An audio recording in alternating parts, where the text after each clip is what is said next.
You have 1.6 billion in assets under management. Your client base largely financial advisors. What are you telling them about positioning and allocations ahead of the Fed decision, or are you saying just sit pat? Yeah, it's a great question. So we're active managers. We've been managing money for clients since 2000 across market cycles. So we're never really sitting pat. I mean, we really pride ourselves in the fundamental research process. We've got a team of analysts that look for opportunities across sectors and geographies. And right now we see all these cross currents in the capital markets that really do necessitate active management, fundamental research. So that's a bit self-serving to say that because that's what we've been doing now for more than 20 years. But when you think about just the headlines this morning on the UAW, the Fed today, when we're thinking about the dual mandate between lowering inflation and keeping growth in check, and it's just a difficult environment to be passive and to be to stand pat. So what we're doing within the capital markets is saying, look, the consumer is slowing down. I mean, we see that. We see it in the data. We think that excess savings are starting to be depleted. We know that interest rates higher for this long are going to start to have an impact on delinquencies and credit availability. So we're finding sectors and themes within the capital markets where we can tell advisors to be active. Okay. I normally say to people, don't just come on here and talk about the Magnificent Seven, but I do have to ask you about rate pressure and its impact on tech. We've seen Apple impacted by some China concerns, but in general, rates are just elevated. I think highest level since about 2007. We just noted the 10-year at 4.31. Is what we're seeing this month, is that rate pressure? Is it September seasonality? Is it a combination?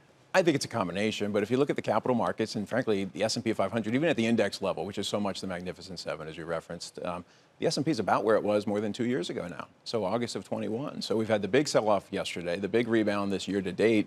So I think we kind of get caught up in the moment of these volatility and these big moves higher and lower in the index or the individual securities.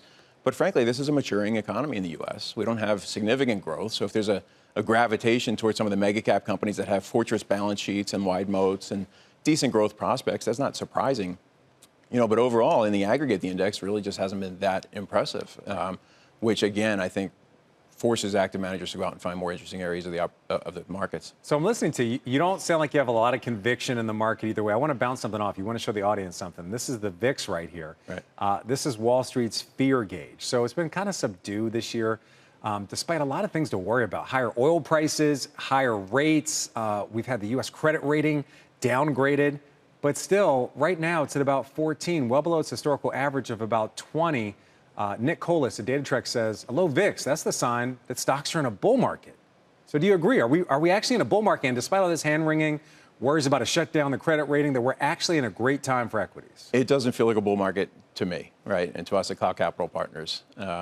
I think that the mega cap influence of those 7 stocks is profound. But if you look in the rolling bear market kind of thesis seems to be playing out. The pullback in the consumer, some of the data points we're seeing from companies that report, with regard to credit-dependent purchases, they're slowing down. So the VIX is low, which means that the expectations on volatility are lower. And that may be a function of the Fed now getting to a place where we're more or less calibrating the level of the Fed funds reserve rate, right? We've raised 550 bips, and the question of whether they'll hold today or this week and whether it's going to be bearish or hawkish, or dovish or hawkish is really going to be interesting to dissect in the capital markets. But we know we're more or less where the Fed needs to be at this level. And I think that might be part of the reason the VIX is low.